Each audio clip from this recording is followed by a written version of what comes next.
Do you think riding a roller coaster is fun? Of course you do, but would you think riding that same roller coaster for a whole day would be fun? I don't think so.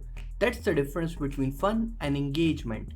Fun is short lived, but engagement would keep you going. Hi, I am Harsh, and in this video, we will talk about player engagement in video games. One would say, is my design good cause it's fun? No. Good game design isn't about if players are having fun because fun is fleeting. Instead, good game design is about engaging players psychologically, which allows for fun to emerge from the experience and keep the players wanting more. So, here's how games keep the players engaged. Objective.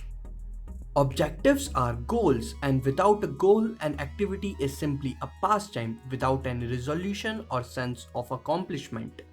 Goals give something for the player to strive for. They define what the players are expected to accomplish within the rules that define the structure and the boundaries of the game. A game can have multiple goals, whether they are short, mid, or long term. Like in Celeste, a short to mid-term goal can be to master jump or dash or a certain mechanic. Mid-term goal could be to finish a chapter, and the long-term goal would be to climb the mountain, cause that's what the story is based on. Challenge. Players need to learn skills and then be tested on those skills and allowed to demonstrate their mastery at peak moments. If players aren't feeling challenged, a game becomes dull, and they will disengage when they are no longer pushed to improve. One of the best examples I can find for this would be Resident Evil 4. In that game, it's not about the game being too difficult or too easy.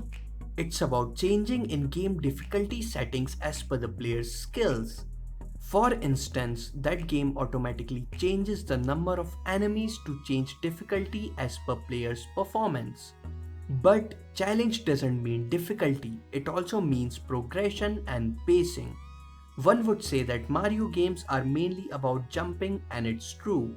But even though there's not such a variety in types of gameplay as it's mostly just platforming, the game keeps players engaged by consistently introducing kinds of new ways to play. Reward. Rewards can be anything players earn via gameplay.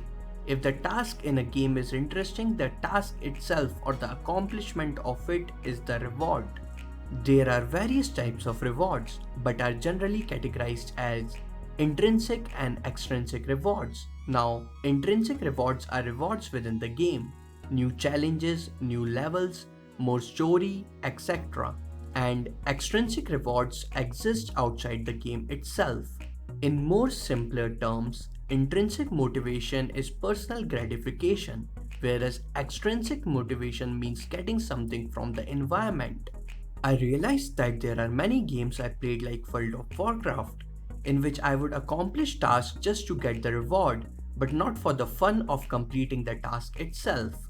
Whereas in games like Mario, things like jumping and the music itself are rewarding. A good reward system can help in keeping the players engaged. What does that mean? In Mario Kart, the game is very friendly in terms of rewards to new players, but isn't that friendly to old stable players. But rewards in that game works like a cherry, which is on the top of an amazing ice cream sundae, that is the gameplay. The gameplay itself is fun, and when new players play that game and gets rewards, it keeps them motivated and engaged to play more. Rewards in games are important, but balancing them is more crucial. I used to play tycoon games a lot cause they are so much fun. But why? In those games, you can earn money as per time passes and you upgrade or buy new things, and this is a repeated cycle. But suppose if I wanted to earn X amount of money and it's taking me 15 to 20 minutes to earn that, whereas watching an ad of 30 seconds can give me that same X amount, I would happily watch ads. Now, there are still many ways and small details that can have an effect on engagement, as engagement differs from target platforms to a game's design. Lastly, I believe that understanding player psychology can help one design a game better. Well, that's it for now, and thank you for watching.